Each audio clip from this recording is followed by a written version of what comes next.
Hi అండి, అందరికీ నమస్కారము. ఈరోజు ఇక్కడ మనం ఉగాది కథ గురించి ఇక్కడ తెలుసుకుందాం.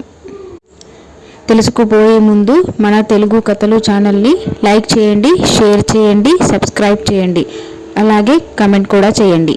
Thank you so much. అందరికీ కూడా ఆ అమ్మవారి ఆశీస్సులు ఉండాలని మనస్ఫూర్తిగా ఆ తల్లిని వేడుకుంటూ ఈ నెల మార్చి 30వ తేదీన ఉగాది రాబోతోంది. ఉగాది అంటే అందరికీ గుర్తుకు వచ్చేది తెలుగువారి పండగ. తెలుగు సంవత్సరం ఈ రోజు నుండి ప్రారంభం అవుతుంది కాబట్టి ఇది తెలుగువారి పండగగా గుర్తింపు తెచ్చుకుంది. చైత్రశుద్ధ పాడ్యమి నాడు వచ్చేటటువంటి ఈ పర్వదినానికి ఎంతో ప్రాముఖ్యత ఉంది. చైత్రమాసం శుక్లపక్షం పాడ్యమి రోజున ఆ విధాత అయినటువంటి బ్రహ్మదేవుడు ఈ జగత్తును సృష్టించాడని నమ్ముతారు. సోముడు వేదాలను చస్కరించినటువంటి కారణంగా మత్స్యావతారం ధరించినటువంటి శ్రీ మహావిష్ణువు అతనిని సంహరించి వాటిని తిరిగి బ్రహ్మదేవుడికి అప్పగించిన సందర్భంగా ఉగాది ఆచరణలోనికి వచ్చిందని పురాణ ప్రతీతి. చైత్రశుద్ధ పాడ్యమి రోజున సూర్యోదయ వేళలో బ్రహ్మదేవుడు సృష్టిని సృష్టించాడని అంటారు. అంతేకాకుండా వసంత ఋతువు కూడా ఈ రోజు నుండి ప్రారంభం అవుతుంది. అందుకే నూతన జీవితానికి నాందిగా ఉగాది పండుగ జరుపుకుంటాం. ఉగాది, యుగాది అనే 2 పదాలు వాడుకలో ఉన్నాయి. ఉగా అంటే నక్షత్ర గమనం, నక్షత్ర గమనానికి ఆది. ఉగాది అంటే సృష్టి ఆరంభమైన దినమే ఉగాది. యుగం అనగా ద్వయం లేదా జంట అనే అర్థం. ఉత్తరాయణ దక్షిణాయన ద్వయ సంయుక్తం యుగం కాగా ఆ యుగానికి ఆదియుగాదిగా మారింది. ఉగాది శబ్దానికి ప్రతిరూపంగా ఉగాదిగా రూపొందించింది. మరి ఎంతో విశేషమైనటువంటి ఉగాది రోజుకు ఈ కథలను భక్తి శ్రద్ధలతో విన్నవారికి ఆ మహావిష్ణువు యొక్క సంపూర్ణమైనటువంటి అనుగ్రహం ఉంటుంది. ఎంతో అదృష్టం చేసుకుంటే తప్ప ఈ కథలను వినాలని అనుకున్నా కూడా వినలేము. పూర్వం వేదాలన్నీ కూడా ఒకటిగానే ఉండేవి. వాటిని 4 భాగాలుగా విభజించాడు. అందుకే అతను వేదవ్యాసుడు అని బిరుదును కూడా ధరించారు. వేదాలు విభజించిన తర్వాత ఒకరోజు ఆయన ప్రశాంతంగా నిద్రపోతుంటే ఆయనకి భవిష్యత్తులో ఏదో కీడు జరగబోతున్నట్లుగా కొన్ని సంకేతాలు వచ్చాయి. వెంటనే ఉలికిపడి లేచాడు. ఆ సంకేతాలు ఆయనకు చాలా ఇబ్బందిగా గురిచేశాయి. ఏం జరిగిందో చూద్దామని తన తపస్సులో కూర్చొని భవిష్యత్తుకు ప్రయాణించి సరిగ్గా ఆ సంకేతాలు వచ్చిన సమయం మండలంలోనికి వెళ్ళాడు. తీరా అక్కడ చూస్తే ఆయన ఒక పెద్ద యుద్ధ భూమిలో ఉన్నాడు. ఎటు చూసినా కత్తులు, శబ్దాలు, ఆకాశం నిండా బాణాలు, నేలంతా నెత్తురుతో నిండిపోయి ఉంది. హనుమానులు పేలుతున్నాయి. అసలు ఇదంతా ఏంటో అని చూద్దామని ఆకాశం పై వరకు వెళ్ళి కిందకు చూస్తే అసలు కారణం అంటే ఇదేనా అని అనిపించేలా ఉంది. ఇక్కడ జరుగుతున్న యుద్ధం ఏదైతే ఉందో అది చరిత్రలో జరగలేదు. భవిష్యత్తులో ఏం జరగబోదు అని అనుకున్నాడు. ఆయన చూస్తున్న కనుచూపు మీద అంతా యుద్ధమే జరుగుతుంది. ఆయన యుద్ధ సైన్యం ఎంతంటే 4 లక్షల ఏనుగులు, 5 లక్షల రథాలు, 12 లక్షల గుర్రాలు, 22 లక్షల సైనికుల యుద్ధం జరుగుతున్న తీరు చూస్తుంటే మొత్తం మానవజాతి అంతా కూడా అవతరించిపోతుందేమో అన్నంత ఘోరంగా ఉంది. ఆ యుద్ధంలో ఆయనకు ఆశ్చర్యం కలిగించే విషయం ఏంటంటే అసలు ఆ యుద్ధం జరుగుతోంది వేదవ్యాసుడి యొక్క వారసుల వల్ల. నేను బ్రహ్మచారిని కదా, నాకు వారసులు ఏంటి అని ఆశ్చర్యపోయాడు. అసలు అక్కడ ఏం జరుగుతుందో దాన్ని అంతా రాయాలనుకున్నాడు. అది కూడా ఈ కథ జరగకముందే. కానీ తన భవిష్యత్తులో ఉంటూ అంతా వీక్షించిన తర్వాత అదే కథను అనుకున్నది ఉన్నది ఉన్నట్లుగా తర్వాత రాయలేదు. కాబట్టి తాను చెబుతున్న అనుభవాలన్నీ పేరాలుగా రాయాలి. అంటే వేరే వాళ్ళు ఆ కథను రాయాలి. కానీ అంతటి సమర్థులు ఎవరని చూస్తే శక్తి ఉన్న వ్యక్తి ఒక్కరే కనిపించారు. అతనే విఘ్నేశ్వరుడు. వెంటనే తన తపోశక్తితో గణేశుడిని పిలిచి, గణేశ, నేను ఇప్పుడు కాలంలో ప్రయాణించి భవిష్యత్తులో జరగబోయే ప్రతి సన్నివేశం వివరించి నీకు చెబుతాను. నా మనసు అక్కడ ఉన్న నా సందేహం ఇక్కడ ఉంటుంది. కాబట్టి అక్కడ జరుగుతున్న వాటిని సాక్షిగా నీకు చెబుతాను. అక్కడ వారందరూ నాకు కనిపిస్తారు, నేను మాత్రం ఎవరికీ కనిపించను. కాబట్టి నేను చెప్పేది అర్థం చేసుకొని ఉన్నది ఉన్నట్లుగా అక్షర రూపంలో నువ్వు రాయాలి అని ఆయనను కోరాడు. గణేశుడికి ఉన్న ప్రత్యేక లక్షణం ఏమిటంటే మన నోటి మాట ఎంత వేగంగా వస్తుందో అంతే వేగంగా అక్షర రూపంలో రాస్తాడు. అందుకే వ్యాసుడు అతన్ని ఎంపిక చేసుకున్నాడు.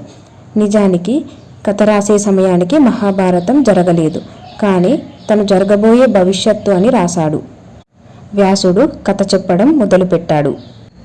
ఈ కథ ప్రతి మహారాజుతో మొదలవుతుంది అనగానే గణేశుడు, ప్రతిభా మహారాజా, ఆయన మీ తాత కథ అంటే ఈ కథలో నువ్వు కూడా ఉంటావా అని అడగగానే అప్పుడు వ్యాసుడు, గణేశ, నేను చెప్పింది మాత్రమే రాయండి, దయచేసి ఎటువంటి సందేహాలు అడగకండి అని బదులిచ్చాడు.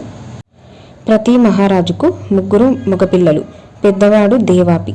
అతనికి ధనం పైన, రాజ్యం పైన, అధికారం పైన మోహం లేదు. ఆధ్యాత్మిక జీవితం గడపడానికి హిమాలయాలకు వెళ్ళిపోయాడు. అక్కడ ఆయనకు అత్యంత సుందరమైన నగరం ఒకటి కనిపించింది.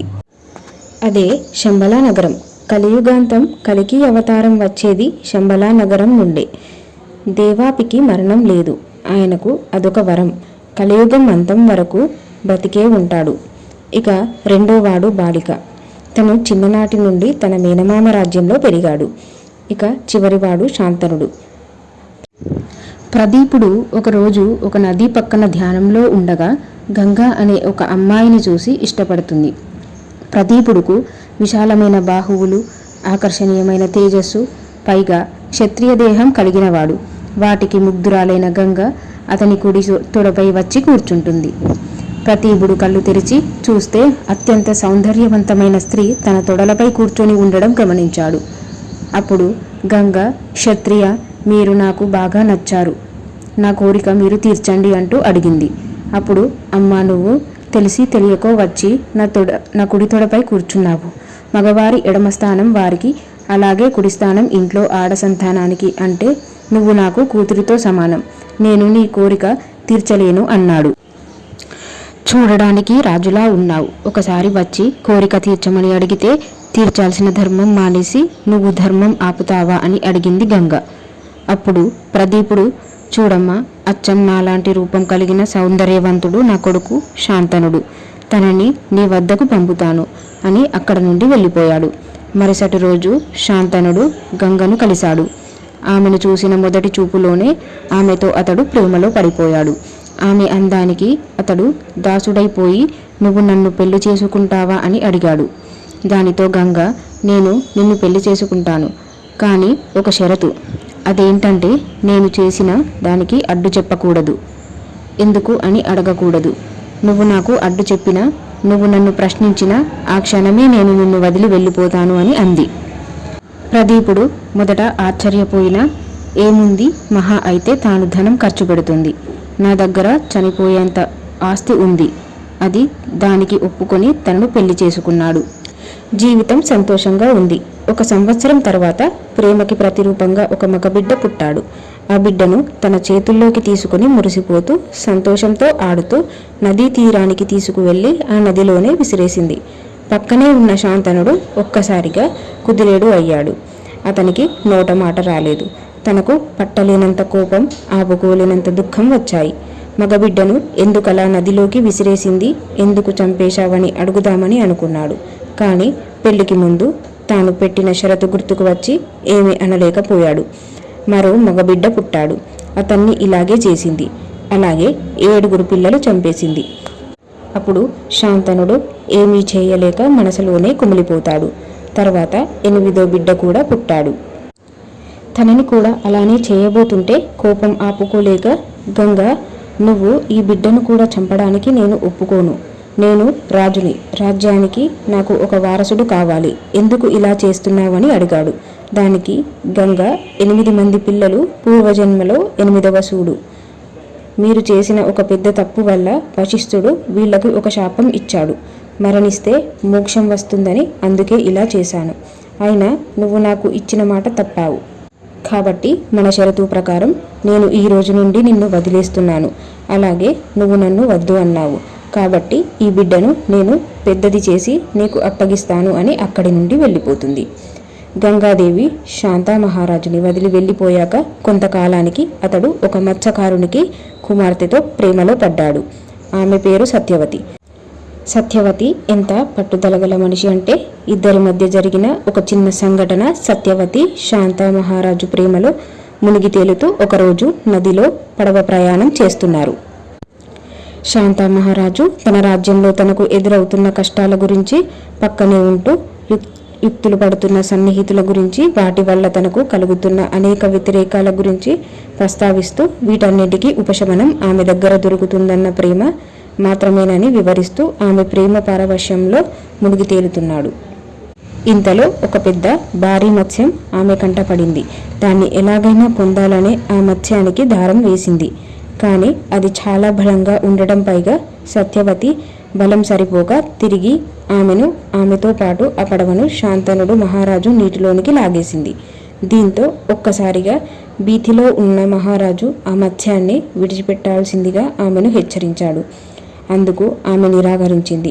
ఆమె బలాన్ని మరింత ఉపయోగించి ఆ మత్స్యాన్ని లాగసాగింది. అయినా బలం సరిపోకపోవడంతో శాంతా మహారాజు ఆమెకు సహాయం చేయదలిచి ఆమెను సహకరించబోతుంటే అందుకు ఆమె నిరాకరించింది. చివరికి ఆమె ఒక్కటిగా ఆ చేపను పట్టింది. బయటకు వచ్చాక మహారాజు సత్యవతి చేతులను చూస్తూ, నీకు ఎందుకు ఈ కష్టం? సత్యవతి ఆ మత్స్యాన్ని పట్టించేవాడిని కదా అని అంటుంటే, ఒక్కసారి ఆశపడిన దాన్ని ఎంతటి కష్టమైనా సాధించాలి మహారాజా, అది నీ వంటి మహారాజుకు ప్రత్యేకంగా చెప్పనవసరం లేదనుకుంటా అంటూ బదులు ఇచ్చింది. అంతటి పట్టుదల సత్యవతి ఇదిలా ఉండగా, ఒకరోజు హస్తినాపురం రాజ్యానికి చెందిన ఒక గ్రామంలో రాక్షస జాతికి చెందిన కొంతమంది దొంగలు చొరబడ్డారు.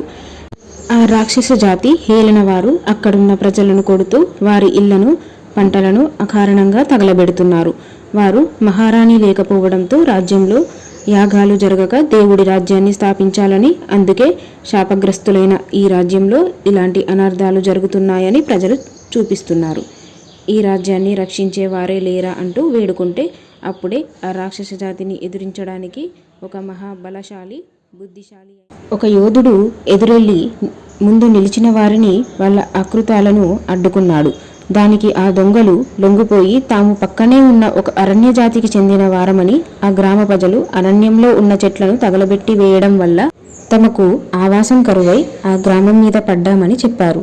వాళ్ళ గొడవను అర్థం చేసుకున్న ఆ క్షత్రియ యువకుడు వాళ్ళని క్షమించి వదిలి వెళ్ళిపోతుంటే, అక్కడ తన సైన్యంతో అక్కడికి చేరుకున్న హస్తినాపురం మహారాజు శాంతనుడిని, ఆ దొంగలను దండించే ప్రయత్నం చేశాడు.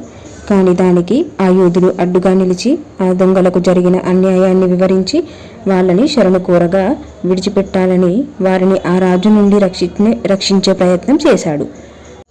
కానీ శాంతారాజు, నాకు చెప్పేటంత యూదుడివా నువ్వెంత, నీ శక్తి ఎంత అంటూ ఆ యూదుడు అభ్యర్థనకు తిరస్కరించడమే కాకుండా వాళ్ళని ఎలా కాపాడుకోమంటూ ఆ యువతతో కయ్యానికి దిగాడు. దీంతో ఆ యువకుడు తన శక్తితో పక్కన ఉన్న నదిలోనికి నీటిని స్తంభింపజేసి గంగా నది మీదుగా వాళ్ళని రక్షిస్తాను అని చెప్పాడు. చెప్పినట్లుగానే ఆ నీటి ప్రవాహాన్ని అడ్డుకున్నాడు. గంగా నదిని ఆపడం ఎవరి తరం కాదు కదా, అలాంటిది ఇతనికి ఎలా సాధ్యమవుతుంది అని అనుకుంటూ ఆ యోధుడి సాహసాలకు ఆశ్చర్యపోయిన ఆ మహారాజు, నీవు ఎవరు అని అడిగేలోపే ఆ నదిలో నుండి ఒక ఆవిడ ప్రత్యక్షమైంది. ఆమె ఎవరో కాదు, మహారాజు ఒకప్పుడు వదిలేసి వెళ్ళిపోయిన గంగాదేవి. ఆమె శాంతనుడు మహారాజు యోధుడు ఎవరో కాదు, దేవవ్రతుడు, మన ఇద్దరికీ పుట్టినటువంటి 8వ సంతానం. ఆ రోజు నీ మాట ప్రకారం ఇతన్ని చంపకుండా నా వెంట తీసుకువెళ్ళి పెంచి పెద్ద చేసి ఇంతటి వీరుని చేసి నీ వద్దకు ఇప్పుడు చేర్చాను. ఇతడు పరశురాముని దగ్గర యుద్ధ విద్యను, వశిష్ఠుని దగ్గర చదువును అభ్యసించాడు అంటూ ఆమె మాయమవుతుంది. శాంత మహారాజు ఆనందానికి అవధులు లేవు. తనకు తన రాజ్యానికి వారసుడు దొరికాడని సంతోషంతో ఉప్పొంగిపోయాడు. దేవవ్రతుడిని తన కుమారుడిగా స్వీకరిస్తాడు. అదే విషయం వెళ్ళి చాలా సంతోషంగా సత్యవతికి చెప్పాడు. తన రాజ్యానికి యువరాజు దొరికాడు, తనకు వారసుడు దొరికాడని ఆనందంతో వెళ్ళి సత్యవతికి చెబుతాడు. సత్యవతి మొహంలో మాత్రం అప్పటి వరకు ఉన్న ఆనందం మాయమైపోయి నిరాశ మొదలైంది. మహారాజు ఏమైందని అడగగా, మరి ఏమీ లేదు మహారాజా, హస్తినాపురానికి ఎలాగో యువరాజు దొరికాడు కదా, కాబట్టి ఆ రాజ్యానికి తనని వదిలిపెట్టి మీరు చేపలు పడుతుంటే నేను ఆ చేపలు అమ్ముకుంటూ ఇక్కడే జీవనం సాగిద్దామంటూ అతనితో అంటుంది. దానికి రాజు, ఏం మాట్లాడుతున్నావు సత్యవతి, నేను రాజుని, చేపలు పడుతూ ఇక్కడ నిర్వహించడం అది అసంభవం. ఒక మహారాణిగా నీవు అలా మాట్లాడడం తగదు. నేను మహారాజుగా మన రాజ్యంలో హాయిగా నువ్వు నేను ఉండొచ్చు అంటాడు. దానికి సత్యవతి, మహారాణి పాలించే రాజు తల్లే కదా మహారాజా, దేవవ్రతుడు నేను, సౌభాగ్యవతి, నాకు పుట్టబోయే బిడ్డలు, వాళ్ళు వారసులంతా అక్కడే, మేము ఒక దాసులా జీవితాంతం బ్రతకాలి. అదే ఇక్కడ అయితే నేను ఒక మహారాణిలా బ్రతకవచ్చు అంటూ తాను ఎప్పటికీ తన రాజ్యానికి రాణి కాలేదన్న బాధను పరోక్షంగా బయటపెడుతుంది. ఇక రాజు చేసేదేం లేక ఆమె అభ్యర్థనను తిరస్కరించి తన ప్రేమను మర్చిపోమంటూ అక్కడి నుండి వెళ్ళిపోతాడు. కొద్ది రోజులకే శాంతా మహారాజు తన పుత్రుడైన దేవవ్రతుడికి పట్టాభిషేకం చేస్తాడు. కానీ రాజు మాత్రం సత్యవతిని కోల్పోయాడనే దిగులు మాత్రం స్పష్టంగా కనిపిస్తుంది. రోజులు గడుస్తున్నా తండ్రి మనో ఆవేదన మాత్రం తగ్గడం లేదు. దానికి గల కారణం ఏమిటోనని దేవవ్రతుడు తెలుసుకొని ప్రయత్నిస్తుండగా అది చెప్పడానికి శాంతా మహారాజు నిరాకరించాడు. చివరికి సత్యవతి తన తండ్రి మనో ఆవేదనకు కారణమని తెలుసుకున్న దేవవ్రతుడు తండ్రి కోరిక తీర్చడం తన ధర్మంగా భావించి సత్యవతి దగ్గరకు ప్రయాణమయ్యాడు. తన తండ్రికి పెళ్లి చేసుకోమని సత్యవతిని దేవవ్రతుడు కోరగా దేవవ్రతుడు కూడా తన తండ్రికి చెప్పిన సమాధానమే చెప్పింది సత్యవతి. సత్యవతి తండ్రిని కూడా కలిసి ఆ రాజ్యాన్ని, రాజ్యాధికారాన్ని తన తండ్రి సంతోషం కోసం వదిలించడానికి సిద్ధమంటూ సత్యవతికి పుట్టబోయే పిల్లలు ఆ రాజ్యానికి వారసులుగా ఉంటారని వాళ్లకు మాటిస్తూ వాళ్ళని ఒప్పించే ప్రయత్నం చేయగా దానికి సత్యవతి తండ్రి, ఇప్పుడు కాకపోయినా రేపు భవిష్యత్తులో నీ పిల్లలకు రాజ్యకాంక్ష పుట్టొచ్చు. అప్పుడు నా కుమార్తె వారి సంతానం పరిస్థితి ఏంటి రాజా అంటూ ఆ దేవవ్రతుడిని ప్రశ్నించగానే పక్కనే ఉన్న నది వద్దకు వెళ్లిన దేవవ్రతుడు తన తల్లి గంగాదేవి సాక్షిగా ప్రతిజ్ఞ చేస్తాడు. ఆ ప్రతిజ్ఞ భూమి ఆకాశాలను పంపిణీ చేసింది. ఆ ప్రతిజ్ఞ భారతదేశ భవితవ్యనే మార్చేసింది. ఆ ప్రతిజ్ఞ భూమి మీద దేవుడు లేకుండా కూడా చేసింది. ఆ ప్రతిజ్ఞ మహాభారతం అనే కావ్యం ఒక అద్భుత కావ్యం అయ్యేలా చేసింది. ఆ ప్రతిజ్ఞ పుణ్యక్షేత్రం యుద్ధానికి దారిచేసింది. అదే దేవవ్రతుడు అనే నేను ఈ ముల్లోకాల సాక్షిగా సంతానం కాకుండా బ్రహ్మచారిగా ఉంటానని భీష్మ ప్రతిజ్ఞ చేస్తున్నాను అని ప్రతిజ్ఞ చేశాడు. అప్పుడే అక్కడి నుండి చేరుకున్న దేవవ్రతుడి తండ్రి శాంతనుడు అతన్ని ఆ ప్రతిజ్ఞ చేయకుండా ఆపే ప్రయత్నం చేసినా అది విఫలమైంది. తన సంతోషం కోసం, ఆనందం కోసం ప్రతిఫలంగా మహారాజు అతనికి ఒక వరం ప్రసాదించాడు. అదే తాను ఎప్పుడు ఎవరితో ఎక్కడైతే కోరుకుంటాడో అప్పుడే వారితోనే అక్కడికి మృత్యువు సంభవిస్తుందని, అప్పటి వరకు మృత్యుంజయ ఈ చిరంజీవిలా వర్ధిల్లాలని ఒక వరం ప్రసాదిస్తాడు. దానితో పాటు తాను చేసిన భీష్మ ప్రతిజ్ఞతో తన కీర్తి ప్రతిష్టలు సదా నెలకొని అతని భీష్ముడిగా లోకంలో సంభవిస్తుందని అతనికి ఇచ్చాడు. దేవవ్రతుడు భీష్ముడుగా చిరస్మరణీయుడు అవుతాడు. భీష్మ ప్రతిజ్ఞ చేసిన తర్వాత సత్యవతికి శాంతనుడికి పెళ్ళయింది. సత్యవతి గర్భం అయింది. ఆమెకు చిత్రాంగదుడు, విచిత్రవీరుడు అనే ఇద్దరు మగపిల్లలు పుట్టారు.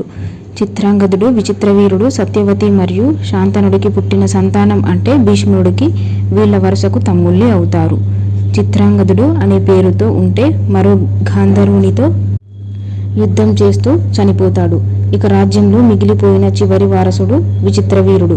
కానీ అప్పటికే విచిత్రవీరుడికి ఆరోగ్యం బాలేదు. పైగా మద్యానికి బానిస అయ్యి అలాగే పట్టాభిషేకం చేసి అతనికి రాజు చేశారు. విచిత్రవీరుడు ఒకరోజు మధ్యలో యుద్ధనీతిని విరుద్ధంగా పాంచాల దేశంలో ఒక నగరంలో అక్రమంగా చొరబడి అక్కడున్న పంట పొలాలను తగలబెట్టాడు. ఇది తెలుసుకున్న పాంచాల దేశరాజు అతన్ని బంధించి చంపబోతుంటే ఇక మిగిలింది ఒక్కటే, దానిని పెళ్లి వాళ్ళని గెలుచుకొని తీసుకురావాలని ఆమె అతన్ని కోరుతుంది. న్యాయబద్ధంగా ఒకరోజు మాత్రమే స్వయంవరానికి వెళ్ళి వాళ్ళను గెలుచుకోవాలి. ఇది ధర్మం కాదని దానికి భీష్ముడు నిరాకరిస్తాడు. కానీ ఆమె హస్తినాపురానికి వాళ్లను పట్టపురాణులను చేస్తానని, ఆ రాజ్యానికి మహారాణి ఆదేశిస్తున్నానని ఆమె అతన్ని బలవంతంగా పంపుతుంది. కాశీరాజు ముగ్గురు కుమార్తెల పేర్లు అంబ, అంబిక, అంబాలిక. పెద్ద కుమార్తె అంబ అప్పటికే వేరే రాజ్యానికి చెందిన శరవణురాజుని ప్రేమించింది. ఆ స్వయంవరానికి అతను కూడా వచ్చాడు. భీష్ముడు స్వయంగా స్వయంవరానికి వెళ్ళి తన వారికి ఈ ముగ్గురు కుమార్తెలను పట్టపురాణులుగా విచిత్రవీరునికి భార్యగా పంపించమని కాశీరాజును కోరాడు. ఒకవేళ ఇక్కడ రాజు ఎవరైనా ఒప్పుకోకపోతే వాళ్ళకి తన బలబలాలను చూపిస్తానని వాళ్లను హెచ్చరిస్తాడు. దాంతో అప్పటికే అమ్మను ప్రేమిస్తున్న భీముడితో కయ్యానికి దిగి ఓడిపోతాడు. అంబ ఆవేశంలో తన ప్రేమను ఆ సభలోనే బయటపెడుతుంది. అంబ ఎవరినైనా ప్రేమిస్తున్నప్పటికీ స్వయంవరం పెట్టి అక్కడికి దేశ విదేశాల రాజులను పిలిపించి అవమానించారని, ఇది ఎంతవరకు సమంజసం కాదని కాశీ మహారాజుని ఆ సభా ప్రాంగణంలో మిగిలిన రాజులందరి ముందు అవమానిస్తాడు. దాంతో అందరి మధ్యలో కూడా భీష్ముడికి లభిస్తుంది. ఇక చేసేదేం లేక కాశీ మహారాజు తన 3 కుమార్తెలను హస్తినాపుర రాజ్యానికి తీసుకువెళ్ళమని భీష్ముడితో చెప్పాడు. కానీ భీష్ముడు ప్రేమించిన వారిని విడదీసిన నీతి లేదని, వాడిని కాదని నేను ఇక స్వేచ్ఛనిస్తున్నాను, ప్రేమించిన వ్యక్తిని తెలుసుకొని సంతోషంగా ఉండు అని చెబుతాడు. మిగిలిన అంబాలికలను తన రాజ్యానికి తీసుకువెళతాడు. ఎంతో సంతోషంతో తన కళ నెరవేరబోతుందని, తన ప్రేమ క్షేమించిందని, ఇక తన జీవితంలో సంతోషం తప్ప ఏమీ ఉండదని అమ్మ దగ్గరకు వెళ్ళాడు. మన ప్రేమను గెలుచుకొని మనం పెళ్లి చేసుకుందాం, దానికి నన్ను క్షమించు, నన్ను ఓడించినను తీసుకువెళ్ళిన తర్వాత నాకు భార్యగా ఈ రాజ్యానికి పట్టపురాణిగా నిన్ను నేను స్వీకరించలేను. దానికి నా మంత్రులు కానీ ప్రజలు కానీ ఒప్పుకోరు. ఎప్పుడైతే భీష్ముడు ఓడించి నన్ను తీసుకువెళ్ళాడో అప్పుడే నువ్వు అతని సొంతం, నాకు ఎప్పటికీ సొంతంగా లేవు అంటూ అతను ఆమెను తిరస్కరించాడు. అంబ గొంతు మూగబోయింది. తన కంటి నుండి వచ్చేవి నీళ్ళ లేక ప్రవాహం అన్నట్లుగా ఉంది. ఒకవేళ అక్కడే నిల్చొని ఎప్పుడైతే నువ్వు స్వయం జరుగుతుందన్న సభలో నువ్వు గెలిచి తెచ్చినావో అప్పుడే నీ సొంతమైనట్లు. ఇప్పుడు నేను ఒక వస్తువును అని ఈ కారణాలను చెప్పేశారు. నన్ను తిరస్కరించారు. ఇక నేను నీ దాన్ని, నన్ను పెళ్లి చేసుకోను అని చెప్పావు. అప్పటికే విచిత్రవీరుడితో అంబాలికలతో పెళ్లి అయిపోయింది. అసలే అనారోగ్యం బాగా లేనివాడు, అతనికి నన్నిచ్చి వివాహం చేయలేను. అలా అని నేను చేసిన ప్రతిజ్ఞ వల్ల నిన్ను పెళ్లి చేసుకోలేను. పిల్లల్ని చూపించి అని భీష్ముడు అన్నాడు. నన్ను స్వయంవరంలో గెలిచి ఆ సభలో నా పరువు తీసినావు అని నిన్ను తీసుకువచ్చా. నాకన్నా వాడిని దూరం చేశావు. నన్ను ప్రేమించిన వాడిని దూరం చేశావు. పోనీ నువ్వేమన్నా చేరదేసుకున్నావంటే నువ్వు వద్దంటున్నావు. నువ్వు ఈ రాజ్యం బాగుంటుంది అంటూ ఆమె అతన్ని స్వయంవరానికి పంపిన సత్యవతిని ఆవేదనతో దుర్భాషలాడుతూ ఉంది. నేను ఇప్పటి వరకు అన్ని ధర్మం ప్రకారమే నడుచుకున్నానని, ఒకవేళ ఇది అధర్మం అయితే నన్ను శిక్షించే అర్హత నా గురువు పరశురాముడికి మాత్రమే కలదని, అతన్ని కలవాలని భీష్ముడు అమ్మతో అన్నాడు. అంబ పరశురాముని కలిసినాను, భీష్ముడు అన్యాయం చేశాడని చెబుతుంది. దానికి పరశురాముడు, నా శిష్యుడు ఒక్కరికి అన్యాయం చేశారంటే నేను నమ్మను. తాను తప్పు చేశాడని నేను ఒప్పుకుంటే అది నా శిక్షణా లోపమే అవుతుందని, పైగా భీష్ముడు తప్పు చేసే అంతటి వాడు కాదని ఆమెని హెచ్చరిస్తాడు. మాకు పట్టుదలగల అంబ తనకు న్యాయం జరగకపోతే అగ్నిప్రవేశం చేస్తానంటూ తాను అగ్నిప్రవేశం చేయబోతుంటే భీష్ముడు తనతో 2 అవకాశాలతో కూడిన సందేశాన్ని భీష్ముడి వద్దకు పంపిస్తాడు.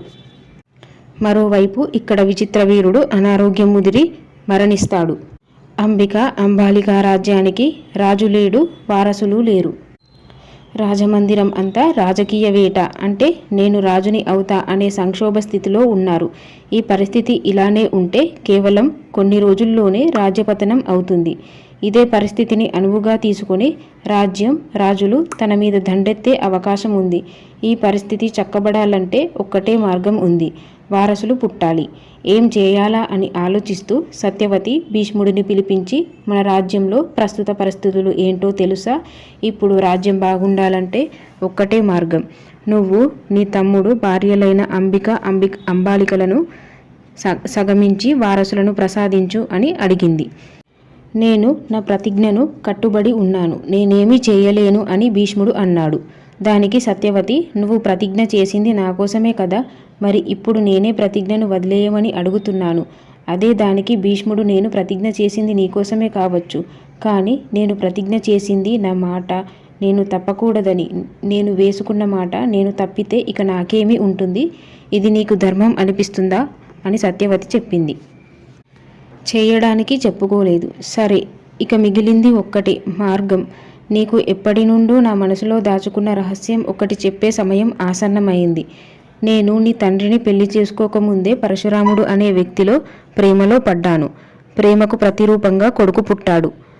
పెళ్లి కాకుండా పుట్టిన కొడుకు కాబట్టి పరశురాముడిని నేనే పెంచుకుంటానని తీసుకుని వెళ్ళాడు. తాను ఇప్పుడు పెద్దవాడయ్యాడు, అతన్ని తీసుకొనిరా అని సత్యవతి భీష్ముడితో చెప్పి అతన్ని వ్యాసుడి దగ్గరకు పంపించింది. ఆ వ్యాసుడు చెప్పినదే ఈ మహాభారత వ్యాసుడు, ఒక గొప్ప కవి. ఇప్పటి వరకు చెప్పిన కథ కూడా మీకు నచ్చినట్లయితే మన తెలుగు కథలు ఛానల్ని సబ్స్క్రైబ్ చేసుకోండి. మరిన్ని వీడియోస్ కోసం మన ఛానల్ని సబ్స్క్రైబ్ చేసుకోండి. సర్వే జన సుఖినో భవంతు. జై శ్రీరామ్.